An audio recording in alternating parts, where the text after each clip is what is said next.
이름으로 여러분 환영합니다.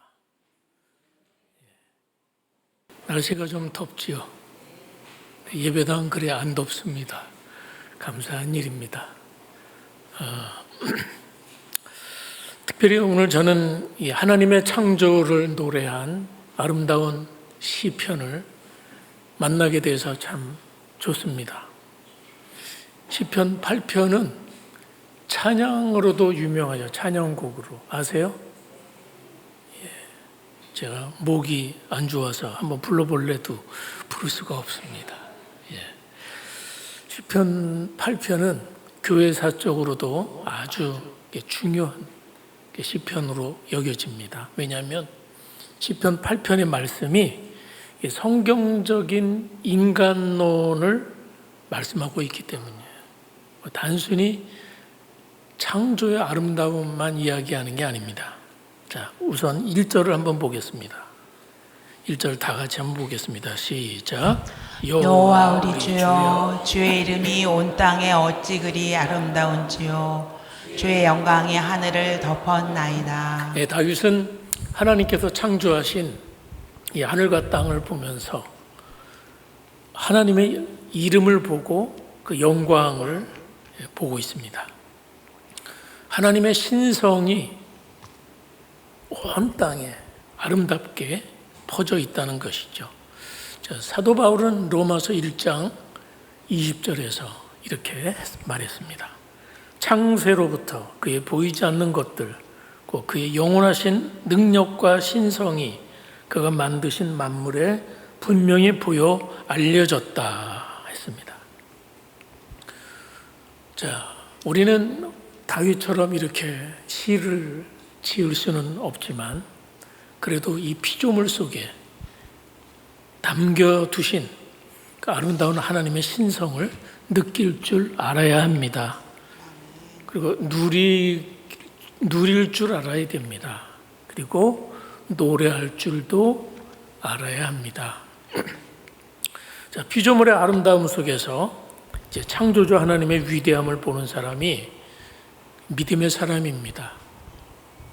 그게 찬양하는 사람인 것이죠. 자, 그런데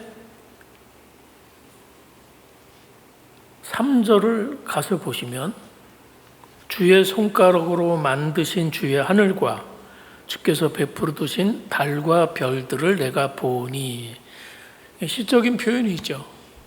주의 손가락으로 만드신 주의 하늘, 그냥 하늘이 아니죠. 주의 하늘입니다. 주께서 베풀어 두신 밤하늘의 달과 별을 봅니다. 성도 여러분, 혹시 여러분은 밤하늘의 별들을 올려다본 적이 있으십니까? 도시에 사는 분들은 이 밤하늘의 별을 본다는 게 별로 쉬운 일이 아닙니다. 그래서 잊어버린 것 같습니다. 도시의 이 밤하늘이 봐도 별이 초롱초롱하지가 않아요. 공해 때문이기도 하고 또 도심의 이 불빛 때문에 이 별이 잘 보이지 않는 것이죠. 저는 20년 전에 저 이집트의 시내산에 올라간 적이 있습니다. 그때 이 시내산을 올라가면 코스가 이제 일출을 보기 위해서 새벽 2시에 올라가요.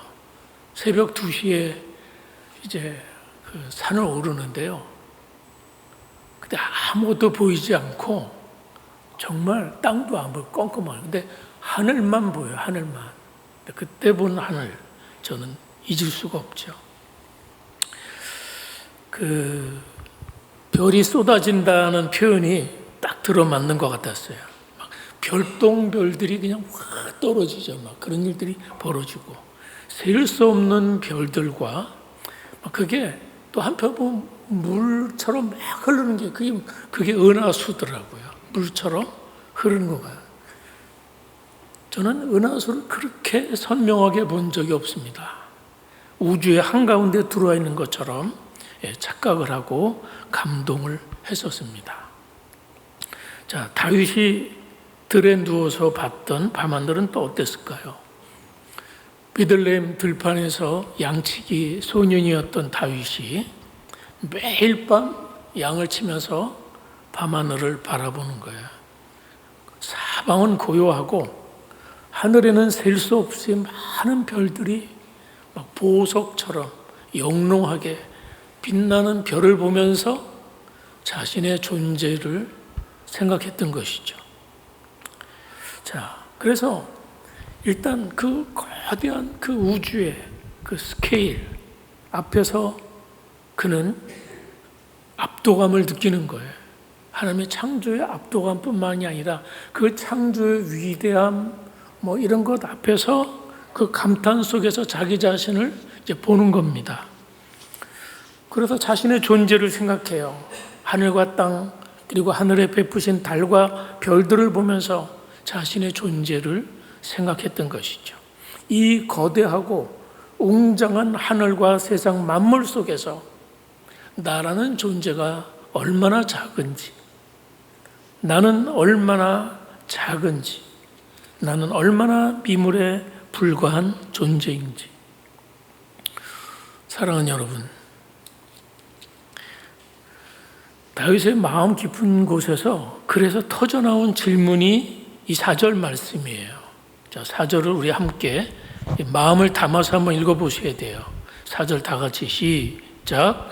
사람이 무엇이기에 주께서 그를 생각하시며 인자가 무엇이기에 주께서 그를 돌보시나이까. 자, 이 질문 다윗의 개인의 질문만이 아니라 어쩌면 인류 역사상 가장 깊은 철학적인 질문이고 오늘을 사는 여러분과 저의 질문입니다.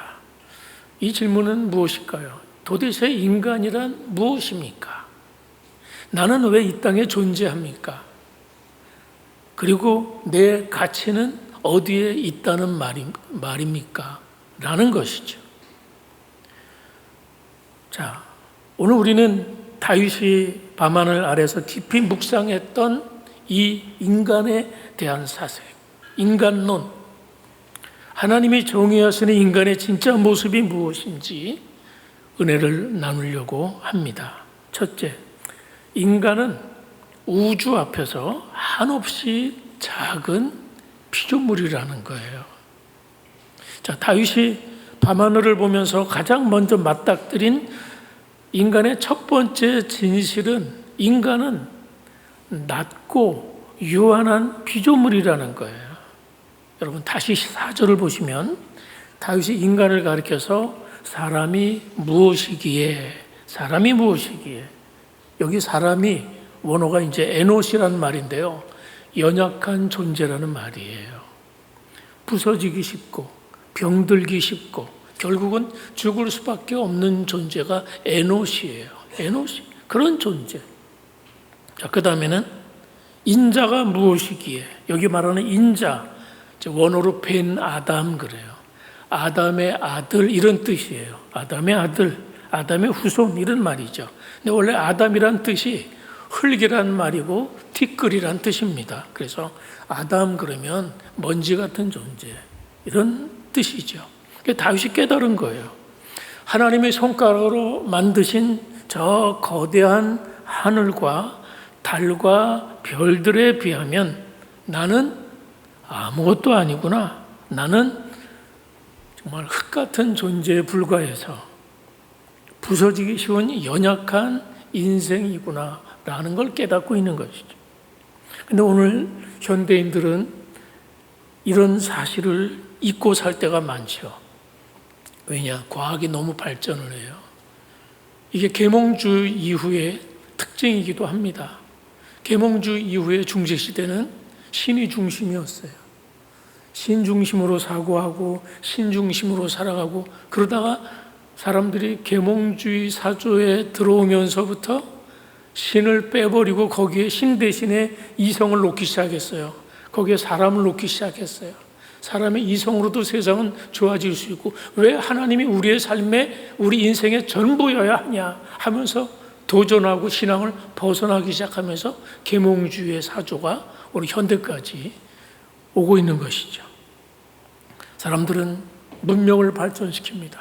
빌딩을 높이 올리면서 그래서 이제는 마치 우리가 이 세상의 주인인 양 교만해졌어요. 내 힘으로 내 인생을 통제할 것처럼 큰 소리치고 살아갑니다. 하지만 우리의 현실이 정말 그렇습니까?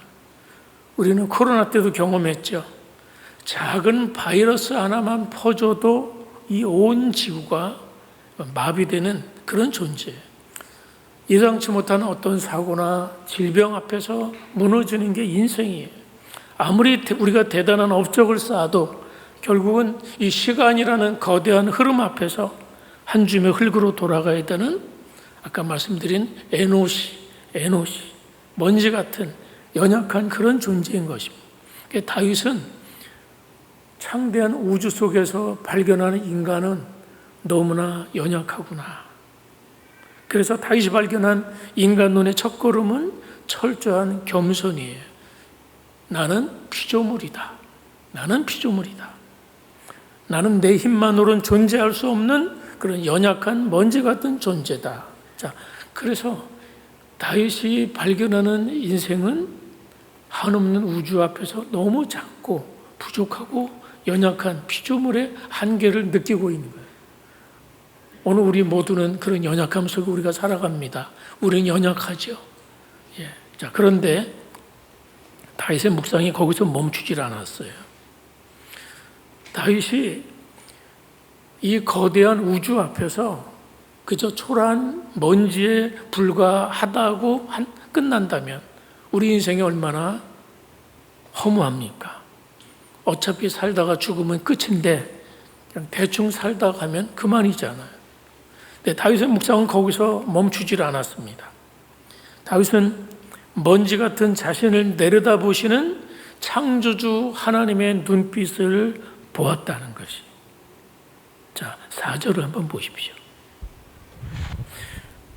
4절을 다시 한번 보는데요. 한번 읽겠습니다. 시작. 사람이 무엇이기에 주께서 그를 생각하시며 인자가 무엇이기에 주께서 그를 돌보시나이까. 보세요. 다윗이 생각하는 두 번째 인간은 존엄한 존재입니다. 하나님의 생각과 돌보심을 받는 존엄한 존재라는 걸 동시에 깨달았어요. 인간의 위대한 존엄성이 여기 숨겨져 있어요. 여러분, 인간의 가치는 크기나 무슨 능력에 있지 않습니다. 창조주 하나님이 나를 생각하시고 돌보신다는데 우리 인생에 가치가 있습니다.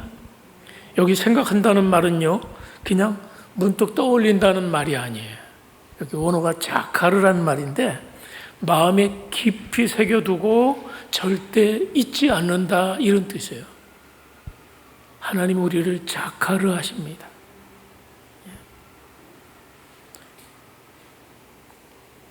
돌보신다는 말은 파카드란 말인데 방문하신다는 뜻이에요. 직접 찾아와서 살핀다는 거예요. 여러분, 창조주 하나님이 우리를 이렇게 생각하시고 돌보신다는 것이 얼마나 기가 막힌 일입니까?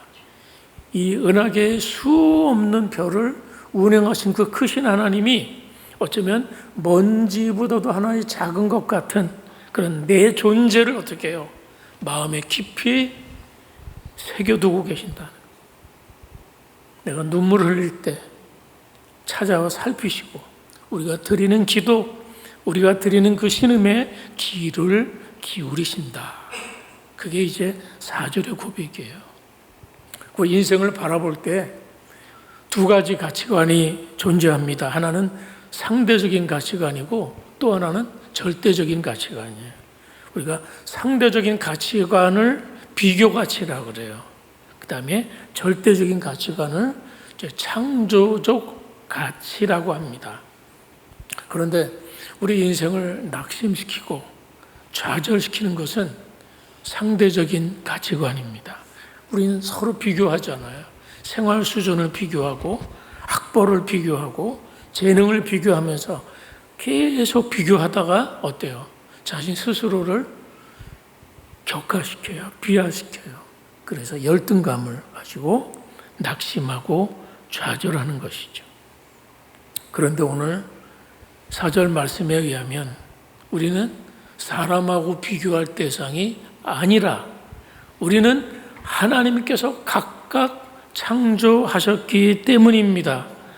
하나님께서 각각 그냥 나대로 창조하신 거예요. 각각 나대로 창조하셨어요. 우리는 실력 때문에, 공부 못하는 것 때문에 우리가 비교하면서 힘들잖아요. 그런데 하지만 하나님 다르게 말씀하시죠. 우리가 비록 아까 말한 에노시지만, 연약한 존재지만 주님 뭐라고 말씀하죠? 내가 너를 생각한다는 거예요.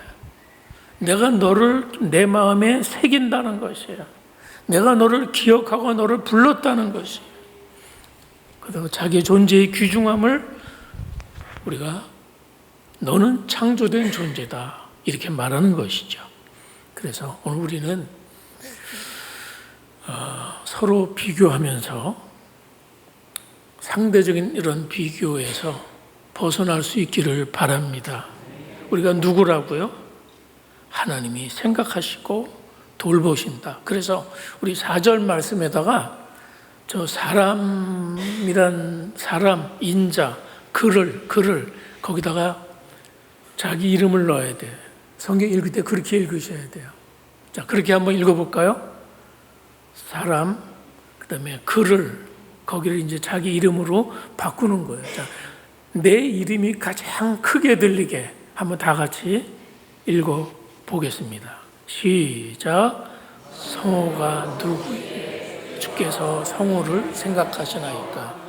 성호가 무엇이기에 주께서 네, 그렇습니다. 우리는 이런 존재.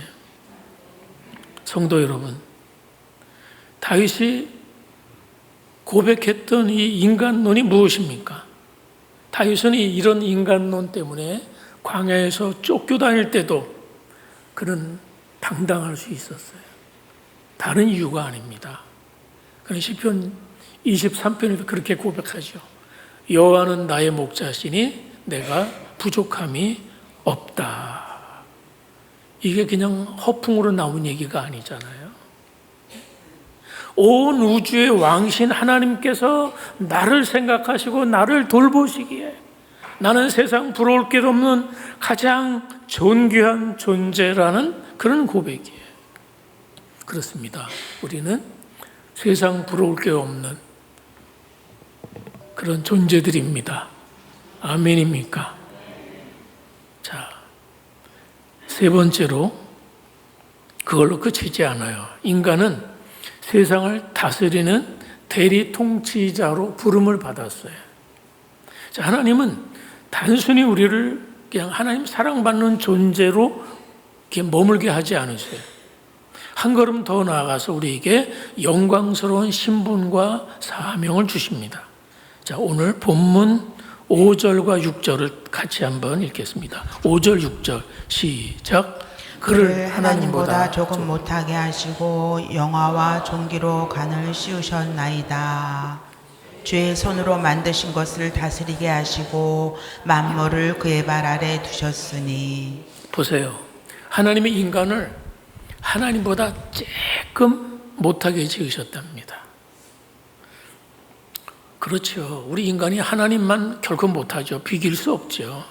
그런데 이 말씀은 무슨 말씀입니까? 이 말씀은 우리를 하나님과 거의 같은 존재로, 다리 말하면 존귀한 존재로 우리를 지으셨다는 것입니다. 그러니까 우리의 위치를, 인간의 위치를 최상으로 높여줬다는 그런 의미예요. 그리고 우리 머리에는 무슨 관을 씌우셨습니까? 무슨 관입니까? 영화와 존귀로 왕관을 씌우셨나이다. 그렇습니다. 저는 이 부분이 대단한 묵상이라는 생각이 듭니다. 주의 손으로 만드신 것을 다스리게 하시고 만물을 그의 발 아래 두셨다는 거예요. 하나님 만드신 온 피조 세계를 다스리게 하셨다는 거예요. 이게 이제 창세기 1장에 보면 하나님이 인간을 당신의 형상대로 지으시고 명령을 줬어요. 어떻게? 땅을 정복하고 모든 생물을 다스리라. 우리가 이걸 문화명령이라고 그럽니다. 문화명령. 그러니까 인간은 누구냐? 이 땅에서 하나님의 마음을 대변하는 대리 통치자의 역할인 거예요.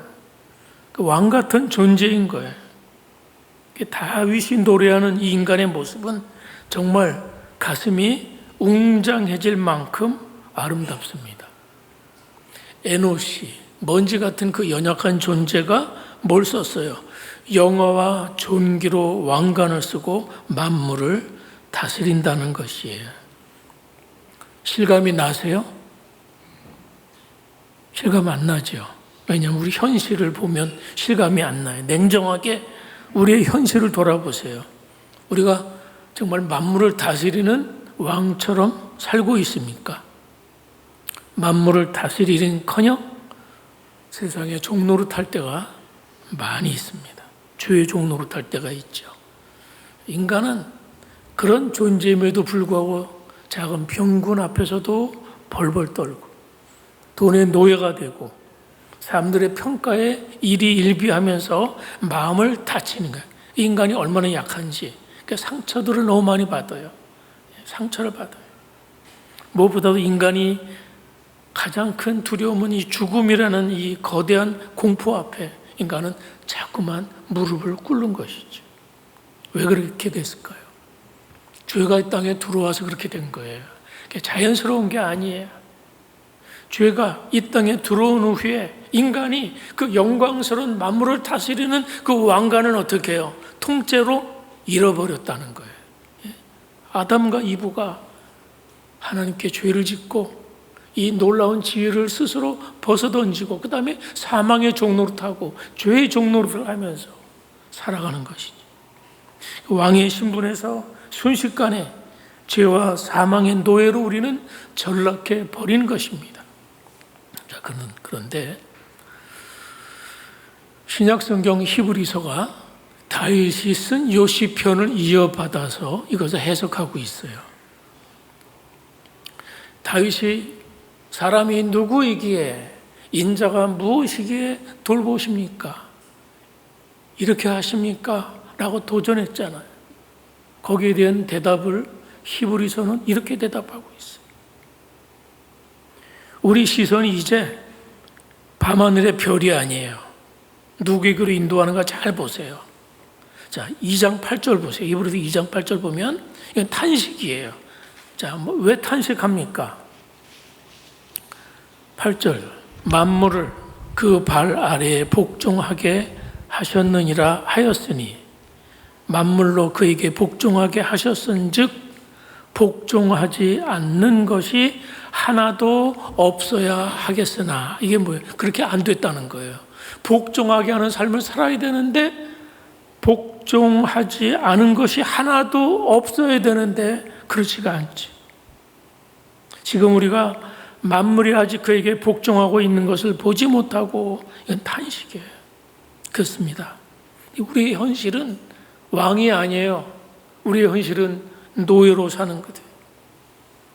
그런데 9절 말씀은 그 상태에서 위대한 반전을 선포합니다. 오직 한번 다 같이 읽겠습니다. 시작. 오직 우리가 천사들보다 잠시 동안 못하게 하심을 입은 자 곧 죽음의 고난 받으심으로 말미암아 영광과 존귀로 관을 쓰신 예수를 보니 이를 행하심은 하나님의 은혜로 말미암아 모든 사람을 위하여 죽음을 맛보려 하심이라. 아멘. 여러분 보세요. 죽음의 고난 받으심으로 말미암아 영광과 존귀로 관을 쓰신 누구요? 예수.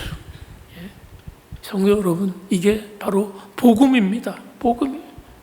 다윗은 사람이 무엇이기에 주께서 그를 생각하시며 인자가 무엇이기에 주께서 그를 돌보십니까? 라고 물었죠. 하나님께서 이 질문에 대해서 생각하고 돌보시는 수준을 뛰어넘는 거예요. 어떻게? 직접 어떻게 하셨다는 거예요? 생각하고 돌보시다가 어떻게 하셨다는 거예요? 직접 인간의 몸을 입고 우리를 찾아오시는 것으로 답을 한 것입니다. 예수가 답입니다. 온 우주를 만드신 창조주 하나님이 먼지 같은 우리를 구원하시기 위해서 친히 인간의 몸을 입고 낮은 자리에까지 내려오신 바로 그분은 예수 그리스도이십니다. 그래서 그분은 우리가 죄 때문에 잃어버린 영화와 존귀와 그 왕관 대신에 뭘 쓰셨어요? 십자가를 쓰셨어요. 십자가에 가시 면류관을 쓰셨습니다. 가시 왕관을 쓰셨습니다. 우리가 죄로 인해서 받아야 될 모든 수치와 저주와 죽음의 고난을 대신 짊어지신 것이죠. 왜 그렇게 하셨습니까? 왜 그렇게 하셨습니까? 그게 10절 대답입니다. 10절 다 같이 시작. 그러므로 만물이 그를 위하고 또한 그로 말미암은 이가 아들들을 이끌어 영광에 들어가게 하시는 일에 그들의 구원의 창시자를 고난을 통하여 온전하게 하심이 합당하도다. 아멘. 이 보세요. 왜 그분은 십자가에서 그렇게 하셔야 됐을까요? 왜 그분은 십자가의 왕관을 쓰셨습니까? 그것은 뭐 때문이에요? 많은 아들들을 이끌어 어떻게 영광에 들어가게 하시는 일 때문입니다. 예수님이 가시관을 쓰시고 십자가에 죽으시고 부활하심으로 사탄과 죄의 권세를 그 발 아래 완전히 무릎 꿇리셨습니다. 그게 무슨 얘기인지 다시 시편으로 돌아오면 다윗이 이렇게 표현했죠. 만물을 그의 발 아래 두셨대요. 만물을 그의 발 아래 두셨대요. 무슨 말이냐면은 예수님이 완전히 성취하셨다는 표현입니다. 예수님이 성취하셨다. 그래서 주님을 믿는 오늘 우리에게 죄로 인해 뺏겼던 영화와 존귀의 왕관을 다시 찾아서 우리의 머리에 씌워 주셨습니다. 그래서 우리는 대단한 존재가 된 거예요. 우리는 영광스러운 하나님의 자녀가 된 줄 믿습니다. 그래서 이제는 실감이 나는 거예요. 우리는 왕 같은 제사장입니다. 우리는 왕적인 신분을 가지고 그리스도 안에 다시 태어난 것입니다. 그래서 오늘 한번 옆에 분들에게 한번 선포해 주세요. 당신은 왕 같은 존재입니다. 한번 더 말씀해 주세요. 몰라봬서 죄송합니다. 우리가 잊지 말고 살아야 돼요. 우리가 그리스도 안에 들어오면 우리가 어떤 일이 이루어지는지, 물론 우리는 현실에 발을 딛고 살기 때문에 끊임없이 연약함에 부딪혀요. 사단이 참소해요. 너 그 정도 실력밖에 안 되잖아. 너 연봉이 그것밖에 안 되잖아. 하면서 계속 비교하면서 우리를 낮추죠. 그럴 때마다 우리는 그 사단의 상대적 가치, 비교적인 가치에 의해서 휘둘릴 존재가 아닌 것이에요. 우리는 창조주 하나님의 절대적인 가치를 회복한 줄 믿습니다. 그래서 우리는 그 사실을 알기 때문에 우리가 어떻게 살아가야 되겠습니까? 두 가지 적용을 드리겠습니다. 하나는 세상 평가에 기죽지 말고 왕의 존엄함을 회복하시기 바랍니다. 사단은 끊임없이 우리에게 찾아와 속삭입니다. 네 처지를 봐라. 너는 능력도 없고 가진 것도 없고 초라한 먼지뿐일 거야. 그때 우리는 예수님의 십자가를 바라보시기 바랍니다. 십자가는 뭐예요? 우주의 창조주가 목숨을 바쳐서 바꿀 만큼 내가 소중한 존재라는 걸 보여주는 것이에요. 예? 대단하지 않아요, 우리? 그 우주의 대단한 그 존재이신 그분이 우리를 사기 위해서, 우리의 존재를 바꾸시기 위해서 자신의 몸을 이 땅의 십자가에 던지실 만큼 우리는 대단한 존재들인 거예요. 그리고 그 주님이 우리의 매일의 삶을 생각하고 계십니다. 우리의 매일의 삶을 주님이 돌보시고 계십니다. 그 세상 기준에 맞추어서 거기에 나를 맞춰서 열등감이나 우울감에 빠지면 안 되는 것이죠.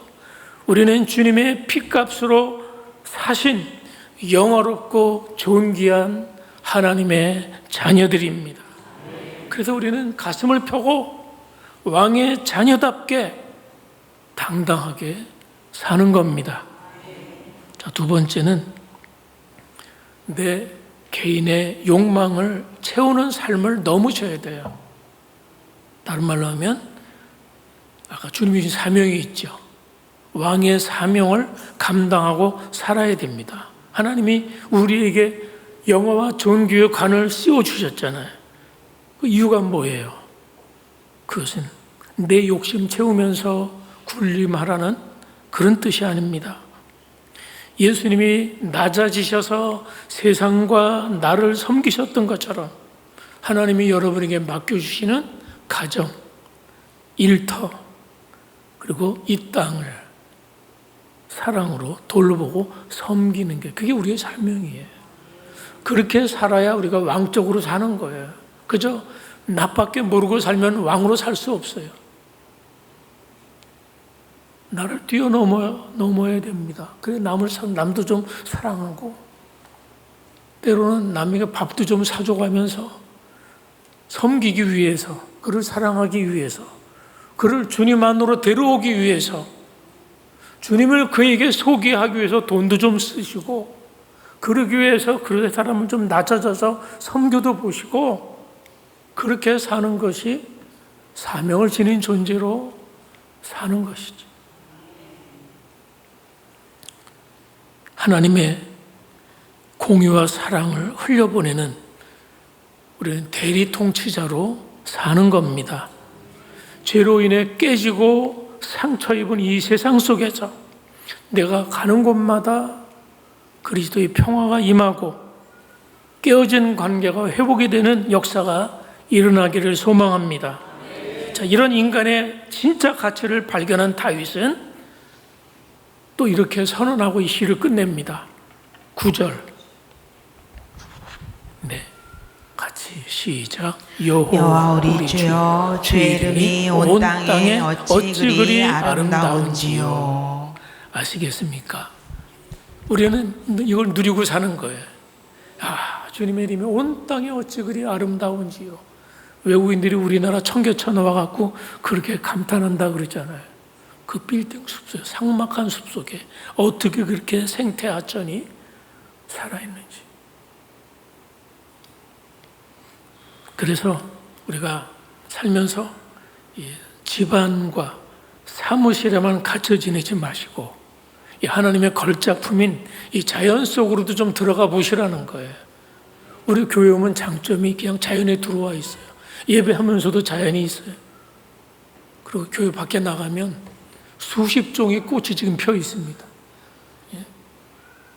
그리고 나가면 새소리가 들리고, 저는 이제 매일 교회 출근하니까 이따가 사무실에 있다가 한번 나가면 새소리가 막 들리고, 매일 가보는 화단을 하루에도 몇 번씩 가는 거예요. 매일 그걸 또 보고 또 보고. 저 옥수수가 조금 있으면 수염을 달고 태어날 준비를 하고 막 그게 이제 눈에 보이니까 얼마나 신기한지 모르겠어요.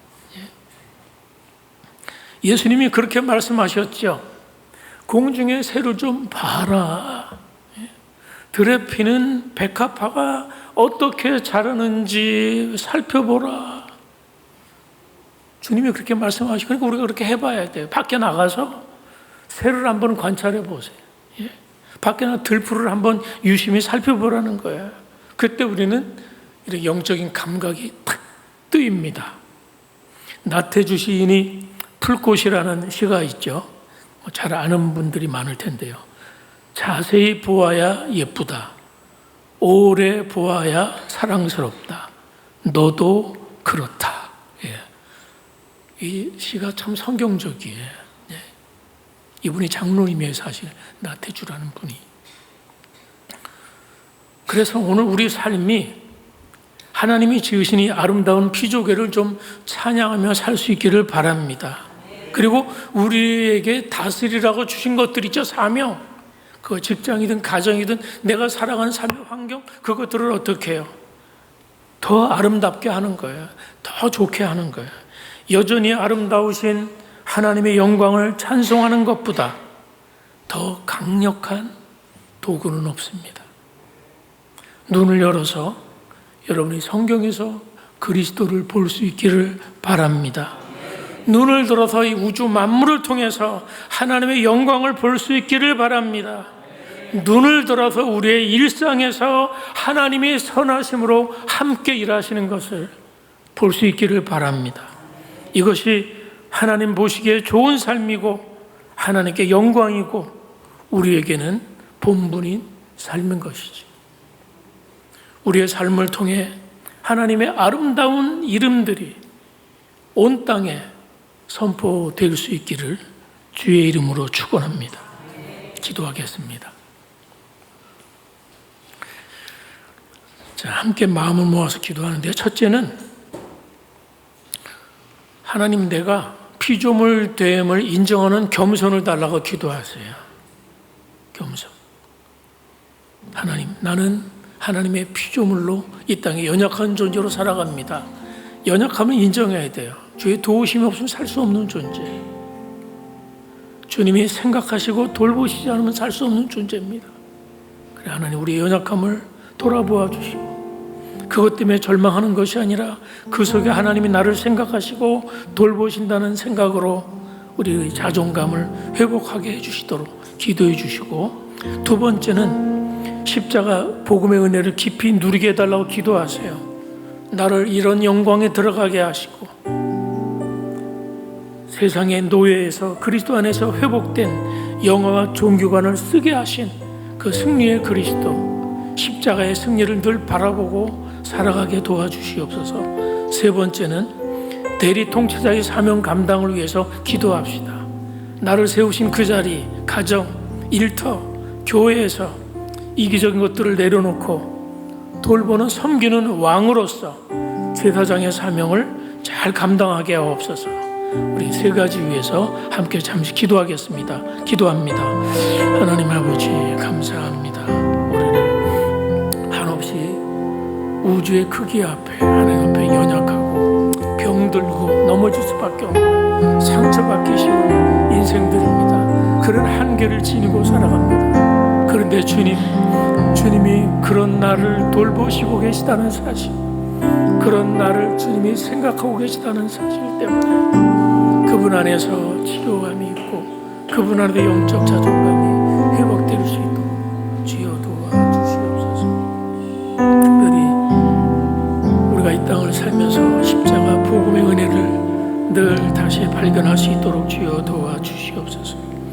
십자가에서 가시관을 쓰시고 나를 그리스도 안에서 회복된 영어와 존귀관을 쓰게 하시고 승리하게 하신 주님, 그래서 우리가 이런 주님의 은혜를 늘 묵상하면서 영어와 존귀를 위해 살아갈 수 있도록 도우시옵소서. 특별히 하나님이 나를 부르시는 그 삶의 자리들에서 이기적인 것들을 넘어서서 다스리는 사명의 자리를 감당하기 위해서 누군가를 돌보고 누군가를 세우고, 나를 통해서 그것이 회복되는 주님의 역사가 있도록 주여 도와주시옵소서.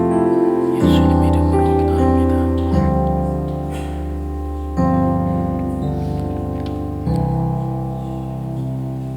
하나님 아버지, 하늘과 땅에 충만한 하나님의 위엄과 은혜, 사랑을 보면서 그 크신 사랑에 감사하며 찬양합니다. 주님의 생명을 바쳐서 우리에게 다시 씌워주신 그 영화와 존귀의 왕관을 기억합니다. 그래서 이 세상의 헛된 기준과 평가 때문에 기죽거나 낙심하지 않게 하시고 하나님의 자녀라는 왕의 존엄함을 가지고 당당하게 살게 하옵소서. 주님이 맡기신 가정과 일터와 이 땅을 돌보면서 신실하신 대리 통치자의 사명을 잘 감당하게 하옵소서. 예수님 이름으로 기도합니다. 아멘. 우리 다 함께 찬송가 79장 찬송입니다. 79장입니다.